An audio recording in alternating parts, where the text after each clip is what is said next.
Welcome to you, ma'am. Please join the session. Thank you for being there to support us, and it's been wonderful that you have been you know since the time I took the title, you gave me some insights like probably this would be the best title which could benefit the participants, and there you are. Because very few speakers were thinking like, will this go with the title? Will this be okay for the participants? Is it okay for the present situation? I think your title has been appropriately timed and framed. So Tracy Hostina Z is Head Engineering Academy and Operations, Education and Competency Development, KPIT Technologies Limited, Pune. To give a small brief about the education, she is specialized in automotive electronics from Coventry University, UK, and she has over 19 plus years of extensive experience spanning across academia and corporate. Currently, she is designated as Head Engineering Academy and Operations in Education and Competency Development Team at KPIT Pune. Prior to this, she served as training manager at Proctor and assistant professor at MS Ramaiah University of Applied Sciences, Bangalore. As an academician, she has served as lecturer and assistant professor, mentoring more than 100 plus postgraduate students in automotive electronics. Speaking about her professional experience, she has taught electronics, real-time embedded systems, operating systems, communication protocols, OS, EK, OS to postgraduate students. Mostly it was all at higher education level, post-engineering graduate program sort of things. Involved in review panels, design new course curriculum, writing new project proposals, writing technical papers, etc. Imparted corporate technical trainings in the field of automotive electronics to various OEMs and suppliers pan-India. She has conducted AutoSAR workshops in US, Germany, UK and Netherlands, and she keeps traveling a lot for these training programs, and she is mostly on the move. And current role and experience, she's playing a strategic role in managing engineering academy and operations at KPIT Technologies Limited, liaising and senior management to ensure the overall learning and development approach for fresh talents and laterals in the organization in line with broader business strategy. When I was going through her LinkedIn profile, I also understood more appreciations are there from her, team members for all the support she extends towards their higher education or career development. I think that is a compliment which I was just getting to know from the LinkedIn profile, ma'am. Competency building in niche areas like automotive electronics and automotive software standardization, collaboration with technical universities in India and UK for recruitment, training, research, and faculty development programs. And she also has membership on various boards, uh, representations of external bodies, board of studies member in various technical educational institutions.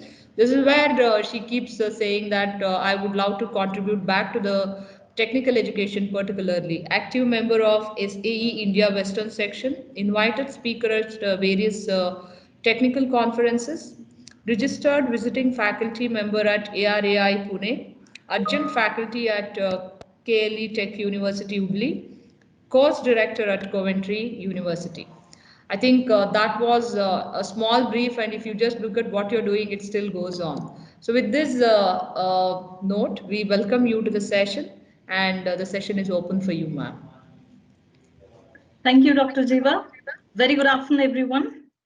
So that was an elaborate introduction of myself, and thank you so much. And it's been a very humbling experience to always give back to the fraternity, is what I truly believe in.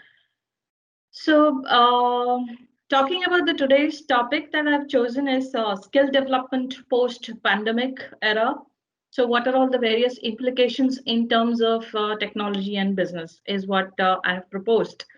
So before I get there, all of us are sailing through tough times because of pandemic.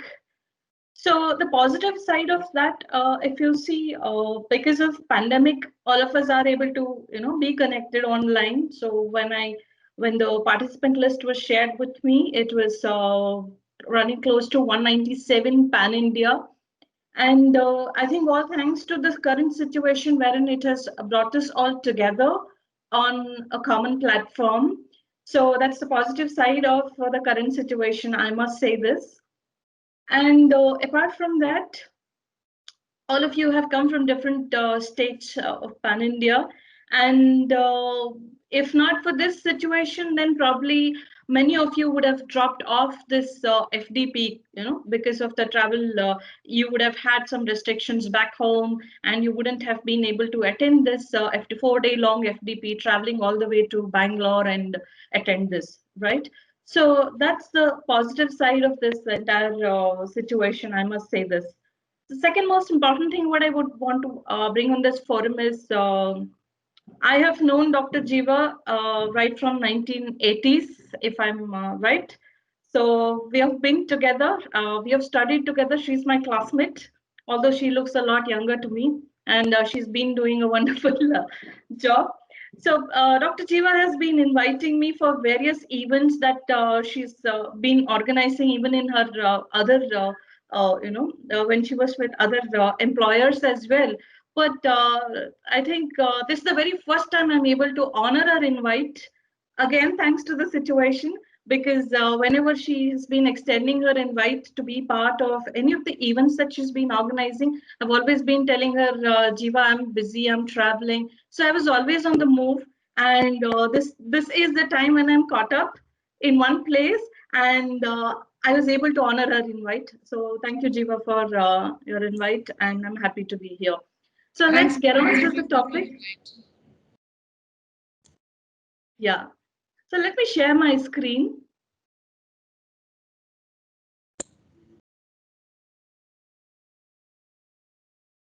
Yeah, it's loading. Is it visible? Yes, it's visible. Please go ahead. Yeah. So to start with, the topic is redefining skill development post-pandemic era.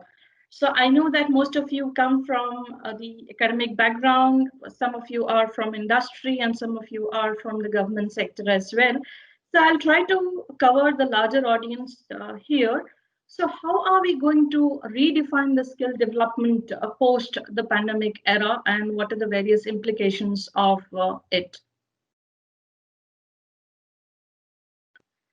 So to start with, I have put together a brief agenda, like as in let's just quickly look at the definition of what is skill definition, skill development, and what is the futuristic approach of skill development, and how are we going to redefine this in this current era, and what is going to be the new normal, technological and business implications, and then I'll quickly open the floor for discussions because I do want this session to be more interactive because I do want to learn from the audience as well, because you also come from varied backgrounds, and I would want you to share your experience as well in terms of skill development. So all these years, right? So honestly, I'm 42 right now. So for the last 42 years, I have been presuming that the life I was going through was very normal. So going to school, then going to college, going to work, studies, etc., etc. So all this was considered to be normal. Traveling was very normal. So always I thought, like many of you over here, that this is the normal life which we are going to lead for the rest of our lives. But one fine day came this pandemic wherein everything changed. The whole world became topsy-turvy. What was normal was even never going to be the normal again. Is what this was the hard fact most of us, came into conclusion with. So many of the essential things that we were doing back then, as simple as shopping, most of us thought it was very essential, suddenly became a non-essential factor for many of us, right? So many of us, even in my network, I could see many of them, every weekend they have to buy new stuff. So that was very normal. Going for shopping was normal and essential. So it became an integral part of every one of us. But now as simple as shopping is no more an essential thing. So what was considered to be non-essential earlier, what we gave the least importance to became matter of importance to all of us, right from taking care of our health, spending time with families, upskilling ourselves, learning new languages, everything became essential now. So the essential and non-essential list has been redefined or rejigged after March. So our lives changed forever completely. So this became the new normal. So I was just browsing through this. So as Dr. Jiva mentioned, I'm a hardcore technical person actually. So this is something which is very non-technical for me to talk about. So I actually started reading a lot of stuff in the last 1 week when I was trying to prepare for this presentation. And when I went through some of the definitions, the best definition that I could see for what is skill development is defined by International Labour Organization, which says education, vocational training, and lifelong learning. They are the center pillars of employability. Today, if we want to employ someone, they should have education, they should have vocational training, and along with that, they should have lifelong learning. Lifelong learning is something most of the organizations truly believe in. If you look at any organization, be it government, be it corporate, so all of us truly believe in lifelong learning. Every one of us will have a department which takes care of the lifelong learning. So they are the center pillars of employability, as well as it is for sustainability of the enterprise development. If somebody has to sustain in that environment, we have to upskill ourselves. So that is what we call it as skill development. So let me talk more about what is the skill development all about. So I also went through this britishcouncil.org where they spoke more about the skill development. So skills are basically categorized into four. One is the employability. So that is the skills or knowledge you acquire as part of your academic qualification. So say you do your bachelor's in science or arts or commerce or engineering. So that's the basic degree. So the basic degree is going to provide you with some set of skills and knowledge. So any other skill you invest in to stay future ready. So what we studied, like for example, I did my engineering in the year 2000. So it's almost this month I complete 20 years of completion of my engineering. And the degree that I have, did it take care of the rest of my career? Yes, to start my career, the degree was the most important thing. But if I have sustained in the industry for the last 20 years, that is because the skills I added on top of the academic qualification. So most of you would definitely agree to this. So any other skill that you invest in yourself to become future ready. So any skill you pursue as a passion. So everything need not be your C programming or C++ or any other skills that you would want to have as part of your resume. So some of us do pursue some of our passion. That also can be part of skills. Like say, for example, many of my friends have started, they have become good painters, artists. So they did after taking a break from their career. So now they are pursuing their passion, and today they are renowned artists in the society. So pursuing your passion as a skill, that is also agreed. Along with that, the natural behavioral strengths a person has is also a skill, be it your communication skill or your oratory skills, etc. Anything can be part of the skill. So there are four categories of skills basically. One is which helps you in getting employed, like problem solving or self-management, etc. Then we have the vocational skills, which many of the organizations do offer. Like, for example, the ITI, which is very renowned in India. So that actually produce loads of technicians with vocational skills. They train them on vocational skills and they do a fantastic job. So it can be mechanics, it can be dentists or teachers or nurses. So all these are considered under vocational skills. Then we have the enterprise skills where you have creative thinking, you become a writer or commercial awareness, etc. Then the core skills are your numeracy, or the IT awareness or the digital literacy comes under the category of core skills. So these are basically four kinds of skills. So today, if you look at the overall ecosystem, is it a matter of choice to upskill ourselves? No. The answer is a clear-cut no, because we are in an era wherein time and again, over a period of time, the skills are changing, the technology is changing. So we need to be adaptable to the new technologies, right? So the new generation, if you see, so because I mainly handle the entire fresher recruitment and training at back in my organization, so I see that there is a lot of difference between the engineers whom I have met in the last 20 years. So over a period of time, every batch of engineers that have come out from different universities are different in terms of their grasping skills, in terms of their development skills, in terms of their interests, etc. So today the guys whom I train are already good at machine learning, artificial intelligence. They talk all the big jargons, all the disruptive technologies that are present today. So they talk about all of that, and they would have done some fantastic capstone projects in their engineering before they actually joined the organization. But back then, if you see 20 years ago, people, engineers were not that equipped, or rather the exposure was very minimal. So adaptability is very important. Why adaptability is important? If I and you have to survive in this industry, then adaptability is very important. So adaptability has become the pivot of success factor today. So agility is very important. So today what is being expected out of every individual is how much a person is agile in any environment, not necessarily in terms of skill development, but in any environment per se, a person is expected to be agile, and all that is going to lead to success. So one, we need to be adaptable, so that helps in surviving, and lastly, to succeed in this industry. So skill development is no more a choice. So I have just taken a simple example. So wherein, say, an engineering student, he aspires to uh, specialize in automotive electronics. This is my core area, so I would time and again talk about automotive electronics because this is the area where I breathe into, and this is my bread and butter. So a person, say there is an engineering student who is aspiring to specialize in automotive electronics. So he needs to understand certain context behind this. So first of all, he's supposed to understand how is automotive electronics as a skill going to pan out in the next decade.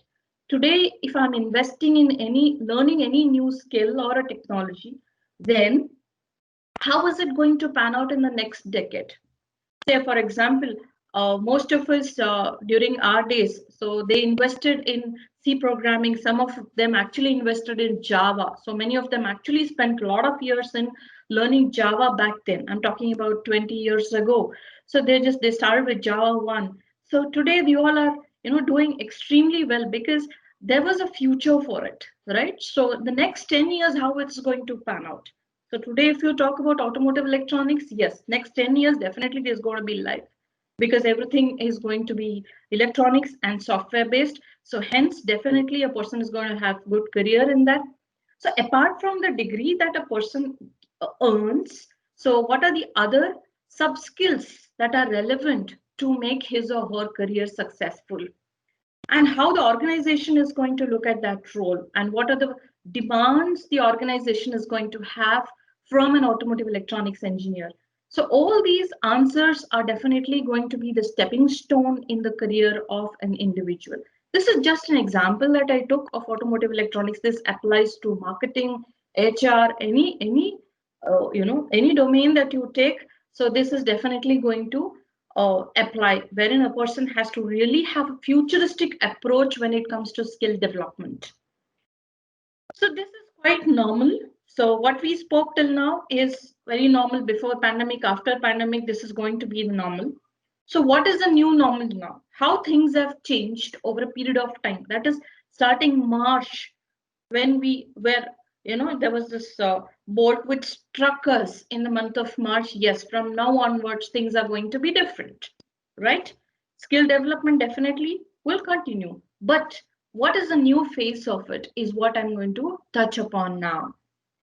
So, a human crisis of historic scale and complexity came on us, and there was basically a tectonic shift in our daily lives. Our daily lives got disrupted, our learning got disrupted, right from a student of lower KG class all the way up to a PhD student. So everyone's academic career got disrupted.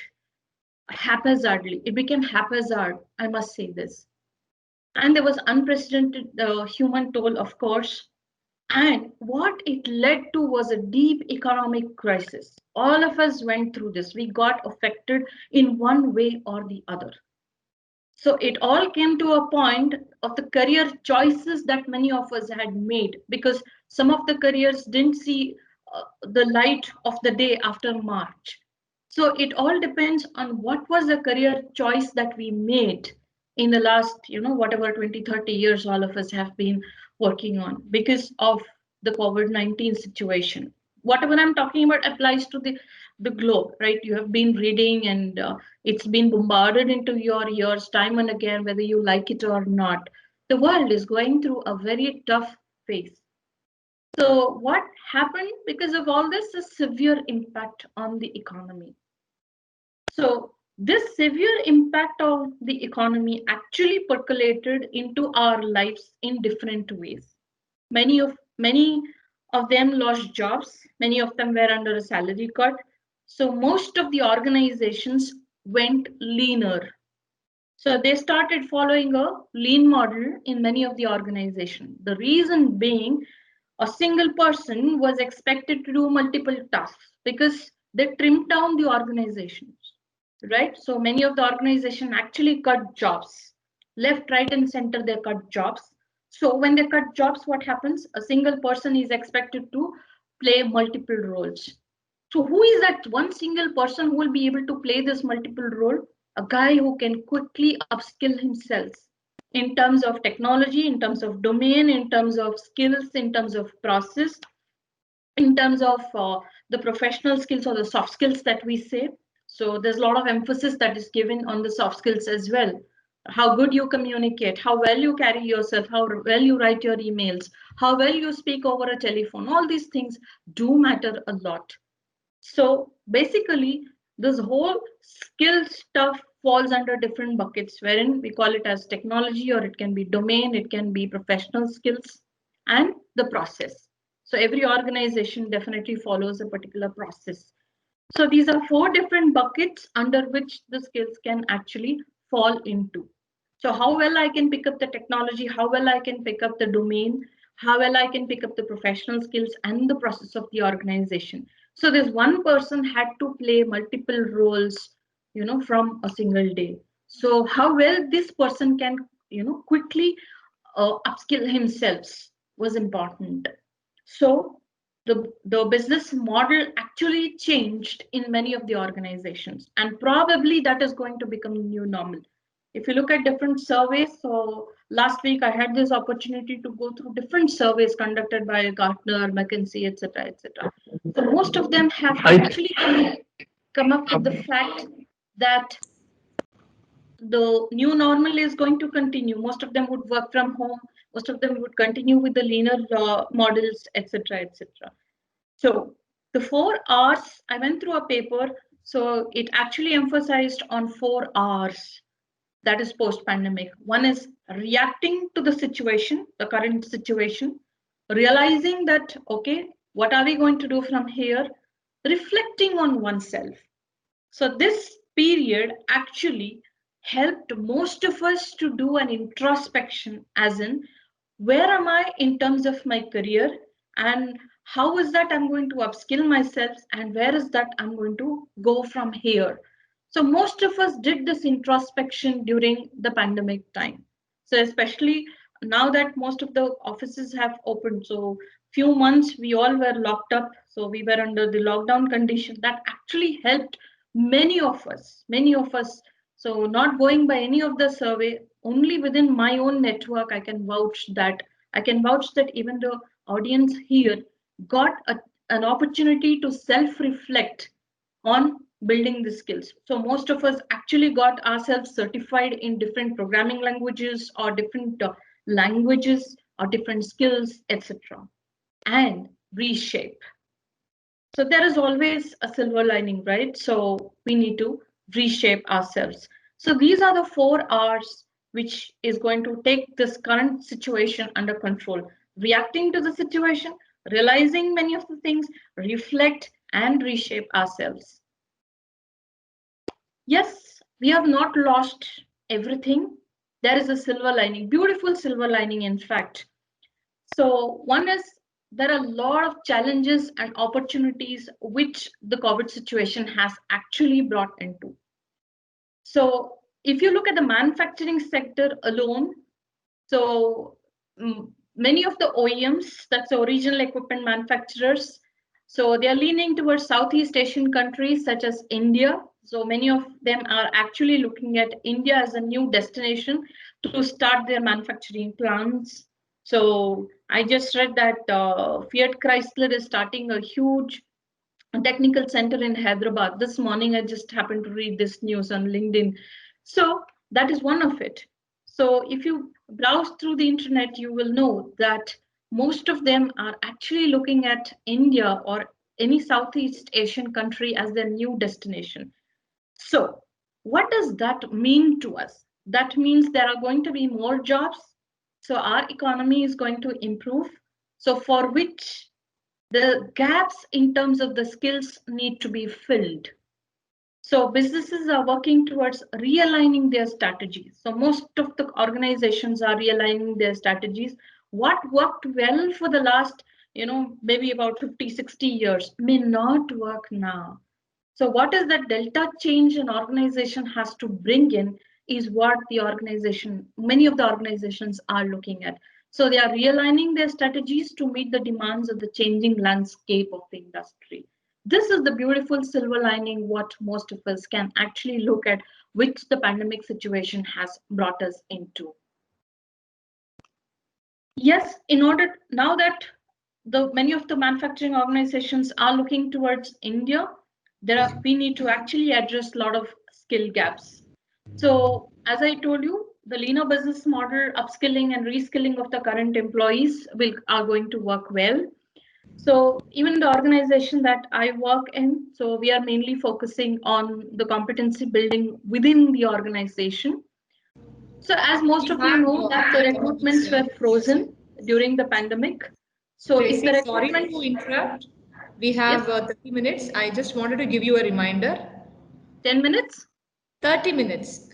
30 minutes, okay. And you can reserve, 20 minutes for QA. Like as we planned, if you could wind up by 3 o'clock, probably if you could stop around 2:40 or 2:45, we can just have a set of questions addressed in the last 15 minutes from 2:45 to 3 p.m. Sure, definitely. Yeah. So as I told you, leaner business models and the organization that I come from, so we also started upskilling and reskilling the internal employees. As most of you know that most of the organizations had frozen the recruitment. So once the recruitment is frozen, what it actually means is the employees within the organization need to be reskilled, right? So a hybrid learning model was adapted. So we mainly adapted the online learning model. So most of the trainings which were actually in the physical classrooms, we moved into online mode quickly. So today, in fact, I also delivered online trainings even now. So the recent one that I delivered, I had about 600 plus participants in a particular training. So even the participants or even the talents, as we address in KPIT, so even the talents have got used to the new normal. And in fact, most of them have actually, when we conducted a survey within, most of them actually told it outrightly that the online training model is working perfectly fine for us. We prefer online training compared to the physical classroom training. So this generation, as you know, they live with the phones, right? So most of the training material that we had developed internally were quickly converted into videos, and then they were uploaded on the internal digital platforms, and access was provided on their mobile phones as well. So it was learning on the go. So they could learn in any place at any given point of time. So it was learning on the go. So today, even today, as I speak, we are training close to 1,000 employees online, I can say. So that is the employees who have not yet joined us. So within the organization also, we have implemented a lot of blended learning model. Blended learning has always worked for us actually. So most of the organizations also have moved towards the hybrid learning model. So the pedagogy methods also went through a change and early skilling on multi-skill sets. So we also call this as fungibility. So in the sense, say for example, we train certain set of engineers on few skills. They should be fungible across multiple projects is what we look at. So that again leads to the leaner business models. So these are some of the ways in which the skill gaps were addressed, and we were able to meet the business requirement even under the pandemic situation. So it's actually a clarion call for all the L&D organizations across the globe, wherein the modes of training they had to relook at.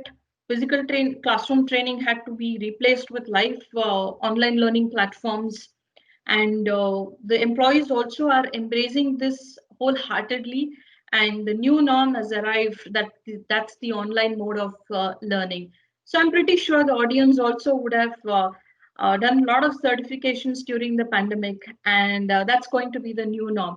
How many of us actually thought that before the pandemic certification is very important? How many of us actually spent our weekends doing a lot of certifications? Today, as and when I browse through the LinkedIn page, I can see a lot of my connects posting their certifications which they have done through Udemy or Coursera or MOOC or even through LinkedIn Learning as well, right? So every given opportunity, we are just trying to have one certificate in our kitty.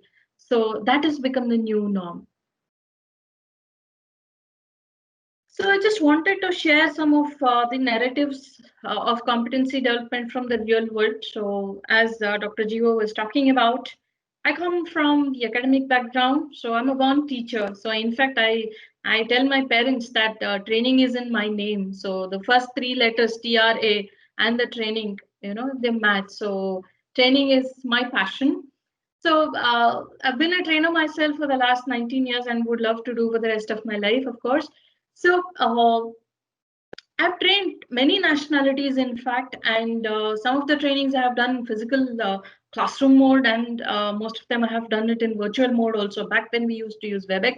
Now all of us have moved towards MS Teams, and there is a certain skill set the trainer also needs to have when he or she is delivering a training in virtual mode. So not only that, even if you're not a trainer, even if you want to have strike a simple conversation with your colleague in the online mode, you need to have those skill sets, right? So one advantage here is one of my participant, in fact, in one of the trainings, he had put it on the chat window. He said, ma'am, this works perfectly fine with me because I am an introvert. If this was a physical classroom, I wouldn't have been able to ask questions directly to the trainer. Because this is in online mode, I am more comfortable in typing my question to the trainer rather than saying it, because most of us are introverts, right? We shy away from asking questions. But when it comes to online mode of training, the students or the participants are very comfortable in that. So trust me, the new norm has arrived, and this is, I wish this continues, not the pandemic, but the learnings that we have had during this pandemic will continue for the rest of our lives. So apart from that, I've trained some of them, non-English speaking countries. So that's a different experience altogether. So I would like to invite any one of you to share your experience in the online mode. If any one of you have anything interesting to share, probably we can share it in this forum. You can unmute yourself and share your experience. Thank you, Tracy. Participants, you can please unmute, and the speaker is asking any of you to share something what you have learned online recently. If I'm right, correct me if I'm wrong. Yes. If you have learned your online experience, if you have delivered something, or if you have learned something, probably you can share it with the rest of us on the call. Yeah, please. You can introduce yourself. You can tell from which place and background you are, and go ahead to share. I see Dr. C.S. Arora sir raising your hand, so please go ahead. Yeah. Yeah, share experiences at two levels. Number one, as a professor at Delhi Technological University, where I teach a subject project management. Now, as compared to the classroom situations, when I converted online by force, in March, I found that I cannot handle lot of students who conventionally I would have treated in discipline in the class, but it is very difficult to control a class of 70 people, out of which about 35 people may not be showing that much interest, as about 30 people who are quite serious students and who will be willing.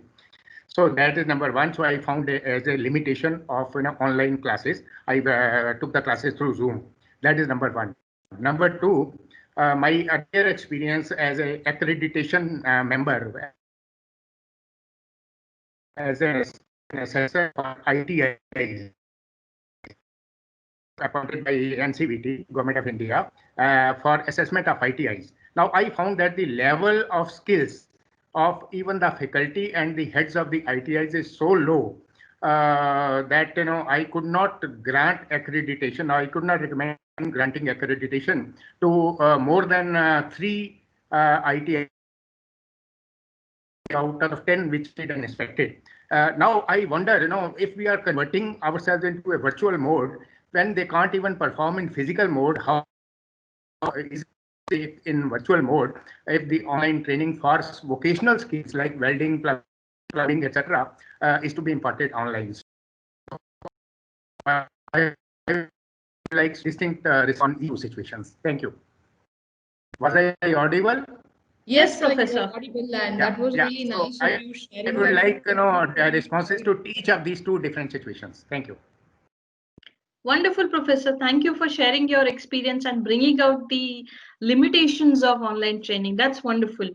So, as Professor rightly mentioned, that as far as vocational skills are concerned, nothing like doing hands-on, right? So, when you talk about the vocational skills, definitely an online training cannot replace the hands-on training. So, Yes. this is one of the major limitation. In fact, the first point that you brought out, I'm 200% with you, because uh, say you have 100 participants in the training room, virtual training room, but how sure are you that all 100 are focusing on this? How would you ensure that there is learning? This is another major drawback or limitation of online training. But some tips I would want to share as an online trainer is one is give a lot of activities, group them, and give a lot of activities so that and ask them to present it again so that they are serious enough to do that. That is one.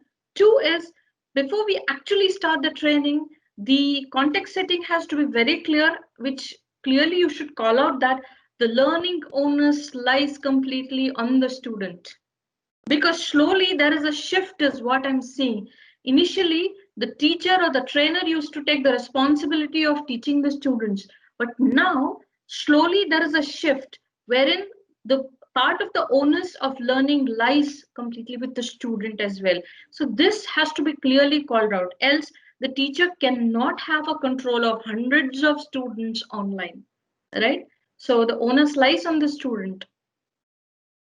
Yeah, and supplementary question I would like to ask, Yes, sir. particularly in relation to your, you mentioned ITIs. Now, India is in a very definite advantage of having a demographic dividend. Okay, as per Yes. the data collected by NSDC, National Skill Development NSTC. Corporation, Yes.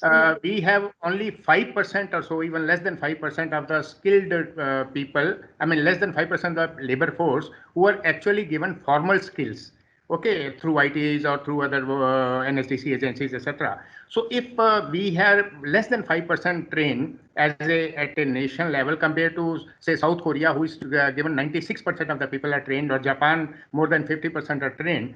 So the scale is magnanimous in terms of the outreach possibility. But in case based on the limited experience I had as an assessor for ITIs, I felt very disappointed that there is a still huge amount of gap even among the formal sector like ITIs, where the actual level of training being imparted or expected to be imparted is very, very less than standards. So what are your takes on your suggestions because you have 20 years experience in training. So to outreach at a much higher. Thank you. So that's wonderful, sir. So if you want me to comment on this, one is Yes. Government of India initiative, that is Skill India, is beautiful one. So we have started taking baby steps in terms of massive skill development. That is one part of it. But personally, if you ask me, I have visited some of these vocational training academies. So one such academy which I would like to call out here is the Toyota Academy. So the Toyota Kirloskar Academy, which is in Bidadi near Bangalore, 30 kilometers from Bangalore. So there is this manufacturing plant of Toyota, and it also houses a training academy within. They call it as Gurukul, and the training that is provided to the 10th pass students, so that's equivalent to ITI. In fact, it's of world class nature. And trust me, sir, if we are able to replicate that model throughout, we will definitely be able to fill that 95% gap that we are talking about when compared to South Korea. We'll be able to bridge that gap very easily.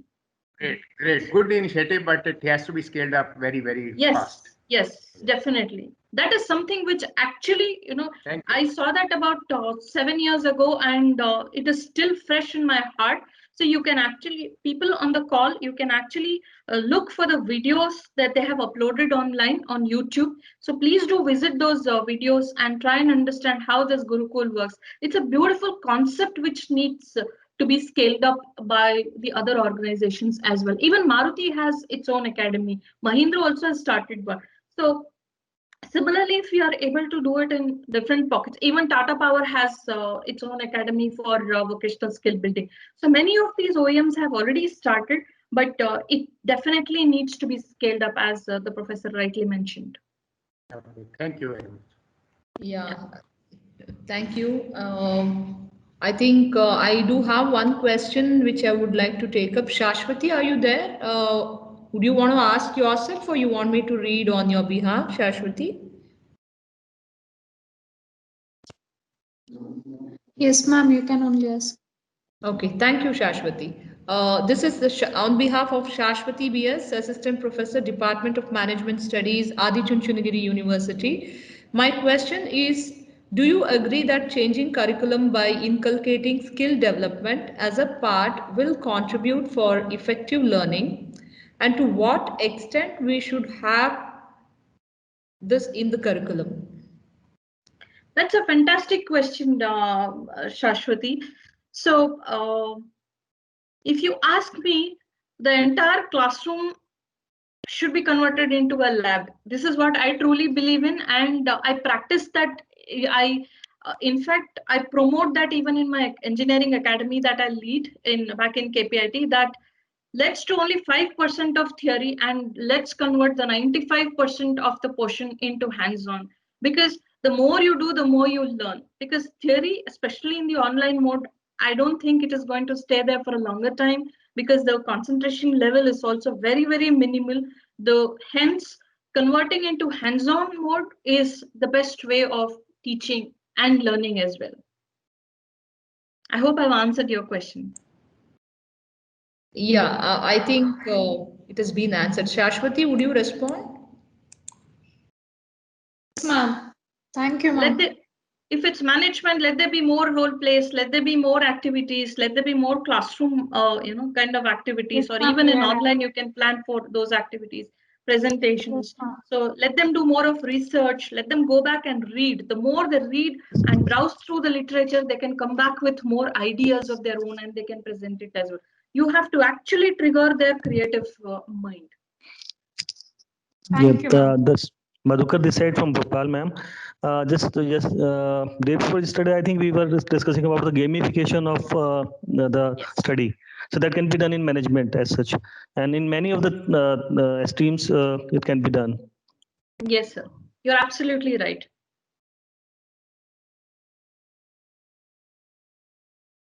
Yeah, I think Madhukar sir was trying to say that incorporating gamification as a Yes. part of education might boost up the interest, because one of our speaker was talking about how exactly gamification could act as a Catalyst. Moderator, yeah, and it could boost by having some rewards or badges or even penalty for that point, which we Yes. usually follow in the classroom. So he was trying to give some insights of how gamification could be, integrated in education sector as well. And very nicely he pointed out that our teachers used to give us, 5 stars, and we used to have all these assessment patterns, which might be digital today. So I think Makaran sir is trying to connect there, and yeah. So So one more. yes, Yeah. please. So another point that leads to further to this is we conduct a lot of hackathons as well as far as the programming exercises are concerned, C or C++ or even model-based development. So we do conduct a lot of hackathons as well, wherein the problem statement is given to the students, and then it's more of a competition. There's a leaderboard that is being published. So there is there is a stiff competition when you actually publish the leaderboard. So that is how you can boost up the morale of the students. Yeah, right. AICT I is think doing the same thing. Yeah, this thing. AICT is Yes. doing this thing with the technical institutions, basically. Yes, absolutely. so. There is a question again from Makaran sir. Would you ask yourself as Yes, a trainer? Yes, am I sir. audible? Please go ahead. Okay, Yes, you're audible, sir. okay. So my question was related to mindset of the students, because generally what happens right now is knowledge is available plenty around us. Skills we are trying to build with hands-on, but mindset is something I think we are not able to tap properly, and I think that's the area I think what we need to work more on. And as a trainer, I would like to have some inputs from you as how we can cultivate that part. So that's a very tricky question as well, because I deal with this on a day-to-day basis. So one of the things that I have always spoken about is about the millennials. So it's actually very difficult to deal with millennials, if you ask me, because right from the beginning, they would have got everything on a platter, right? So the parents would have given the best of the best life to them, and then they come and join us in an organization. So mindset is very, very different. So back then, if you want to compare 20 years ago, if we had jobs on hand, we would be super excited about it, and we would actually give it all blood and sweat into our jobs. But today it's completely different. Even though they have jobs on their hand, the value that they add into that is very minimal, because the mindset is very different. So not to blame, their generation is such. So this is the problem which I generally encounter with the millennial kids. But nonetheless, we should actually conduct a lot of internally. What we do is from our academy, we actually conduct a lot of workshops. So, and during these workshops, we try to motivate them and give them importance of show them the bigger picture of their career, and from here they start off how they can actually reach from point A to point B, C, and all the way up to Z.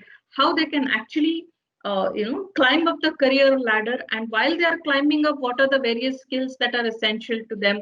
So like in the beginning of their career, technical knowledge is extremely important. Mid career, they should actually focus on both professional skills, that's the soft skills, and technical. And as and when they climb up the ladder, there's more of leadership training that's required. So we actually show them the entire path, and we try to give in a lot of real world examples and conduct workshops and things like that. But nonetheless, again, the onus completely lies on the student as well to absorb this, and there has to be shift in their mindset. This is a very, very beautiful question, sir, that you have asked, in fact. Yeah, I think you answered in detail, and there's a question again. Yeah. I think as a trainer, it should be really challenging because probably when we go back to the classroom, we do have the same challenge today because they all come with that ready-made solutions. So yesterday also we Yes. had a discussion like how do we restrict, and when we were talking about data privacy, and in one of the sessions of artificial intelligence, when we are making things easy and simplified with all these tech things, we do have other challenges as well. Yes. Yeah.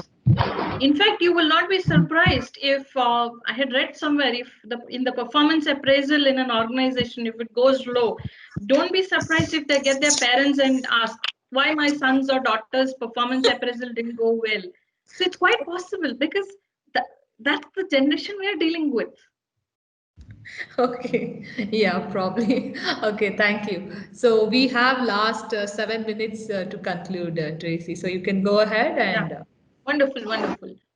So I was just going through Gartner again. So these are some of the future work trends which Gartner has published post-pandemic.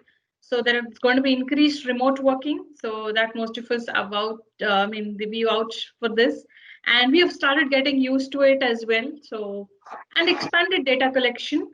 So this is at the org level, wherein the organizations have started collecting more of data now in terms of how much time an employee actually spends with his laptop and what is the productive work he or she is doing, or is he or she browsing through the social media, etc. So of course we have a lot of firewalls, etc., but still there's a lot of data collection that's happening.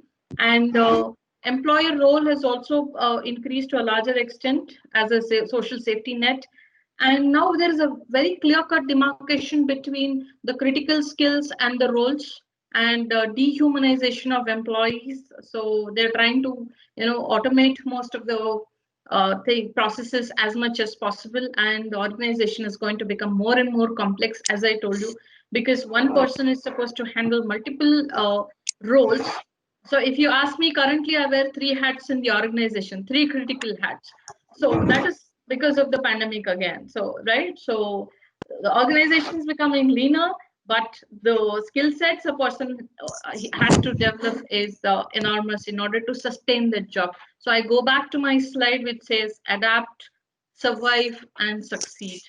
So if we have to succeed in the post-pandemic era, getting a job is not that difficult, but sustaining that with essential skill sets is the most important factor. So let's conclude. So we are in amidst of unprecedented and uncertain times. So uncertainty is the new norm. So some people actually, if you take me as an example, I used to be a person who used to, who wanted a plan always. Even if I have to go on a trip, I need a plan.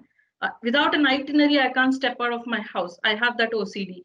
But now I have started accepting that we are in the unprecedented times and uncertainty is the new norm. So we have to move out of the itinerary and be more adventurous. That's the calling of the current times. And more than anything, this pandemic has exposed the need of adaptability, as I told you. So be more agile in everything that you do. And all organizations are trying to emerge out of these trying times, and all of them are ensuring and so that they're getting geared up to attend to the new norm and also to take upon new challenges. So every organization is struggling with this, be it academy or be it corporate, but just hang in there and be positive and look at the silver lining which we discussed. Thank you so much for the opportunity that was given. You can these are some of the references that I used, and further reading, you can actually explore more on this and watch some of the YouTube videos, as I already mentioned. And thank you so much, ABS, for giving me this opportunity. Thank you, Dr. Jiva. And I thank each and every participant who lent your ears for my talk today. And you can reach out to me anytime. Thank you so much. I think before we close, Tracy, that was something nice which we would like to thank from the bottom of our heart. There is one question which I think you should take up once I give you the thank you note. Like, I was just going through all those points and I was trying to understand. It's not that only one sector needs reskilling today. Yes. It's like and towards end when you were trying to tell us like how it has changed over a period of time, and today at the juncture where we are, whether we are experienced or whether we are youths, I think we have different kinds of challenges to overcome, and we have to move ahead with the technology things which is happening around us. It's no more time for us to say that I don't know this or I don't want to do this. And yeah, I was thinking of this. I do not know how to put it across. Like, as most of us are teachers here, we do have the biggest challenge because the education sector, particularly in our country, because when you narrated that example, we need to learn from successful models. When we look ourselves, historically, we do have a lot of, strengths in our own education styles and Absolutely. methods, pedagogy, when you were talking about, right? Yes. I think we need to reinvent and come up with something which works best for the situation as well as the present generation. So that was something which I was thinking. And like you said, every day, even I go back to the classroom with these challenges. And every day is a new day and every day is a new learning for us. So one of Absolutely. the challenges what we have is, yeah, you did tell us that give them a lot of activities and kind of engaging and involvement. One of the greatest challenge what I have heard about my colleagues is how is it like? How do we keep them engaged on an online platform? And I'm happy you agreed that the real-time classroom cannot be replaced with the online. That could only be a supportive system, right? Absolutely. Yeah. So there is another Nothing can question. replace a physical teacher Thank you. So there is another in question flesh. from. Thanks for that. So another question from Aurora sir, like what is your take on vocational skill integration with formal degree as per NSQF framework, particularly with new national education policy? So if you are aware about national education policy, sir, let me tell you, this national education policy is making a lot of sounds amongst we academicians. If I go back to the industry people and talk to them, they're like, what's this? What's national education policy? Come on, tell us about this. And let me tell you, people like Tracy should be aware about that. And people who framed it, they should not make a committee and talk to themselves. They need to talk to the real time people who are on field, like recruitment heads or somebody who builds capacity building. These are the people whom they should consider. So without them, we make policies, we have observed industry and it's going out. That's the situation. So I think Tracy, like you are aware about the national education policy which has been released recently, national Yes. education policy 2020. Any insights or any words you have on that if you are aware? Honestly, I haven't got into it deeply, but one particular point which actually fascinated me in the new policy is um, multiple entry, multiple exit in any Yeah. degree is something which actually fascinated me. So maybe I'm not the right person to talk about the entire policy, but that is one point which fascinated me because even at the corporate level, I head the university relations. So we do run a lot of MTech and MBA programs for our employees. So this time around, when I was initiating discussions for the new cohort with our partner universities, we emphasized on this multiple exits because many of the employees may not be able to complete a 3 years degree or 4 years degree in one go. So say, for example, somebody drops in at second year, so at least they should go away with a diploma certificate, a PG diploma, or something like that. So at every exit, they should have a certificate in hand. So this is something which, this one point which we adapted from the new education policy into our university relations. So I Okay. will not be able to, honestly, I will not be able to comment No, on the other no points surprise. of the policy. No surprise, and this is what is the situation like. Most of the times when I talk to the industry people, because I do have most of my friends who work in HR, they are like, until and unless they have kids who are studying at school level, who are aware where the school has communicated this to them. So then it is like they're like, what is this? Can you just tell us what is this? Elaborate. If there are kids who have already passed above class 8, the school is taking care of that, and then they're again like, what is this? What are you talking? So they're not even aware. And when I'm talking to the people where their schools are not even communicating this to the parents, like then again this absence of knowledge is there. So somewhere I feel like it's okay, like the industry people are not aware, and I appreciate your honesty. You said like you won't be the right person to comment on it, but I'll tell you there is a lot of halabula happening upon this. Personally, my take is, as long as we don't design the education system in a better way, you come up with NAC, you come up with UGC. I'm sorry to say this, but you come up with higher education institutions, nothing is going to work. There needs to be development from the grassroots level. So I think these FDPs are one short of, very small percentage Small of. bursts of knowledge. Yeah. Yeah, where it is, I really appreciate AICT for that, building the trust area. A lot of efforts needs to be done in this regard. Okay, so there are a lot of appreciations and then again agreements on the comment box, chat box. Okay, So I on a think. closing note, Yeah, please go ahead. so on a closing note, I'm an ardent follower of Dr. Stephen Covey. And one habit which I emphasize on people and myself is sharpen the saw. That's his seventh habit, which he actually published as part of his thesis. The seventh habit, which says sharpen your saw. So at any given point of time, be it a fresher or be it a mid managerial level or at the senior leadership level or wherever, in whichever juncture of your career you are, you need to sharpen your saw. That's the sharpening your skills to sustain in this industry, to survive and to succeed. So Yeah. please do sharpen your saw and do emphasize and pass it on to the generations to come. Thank you so much, everyone.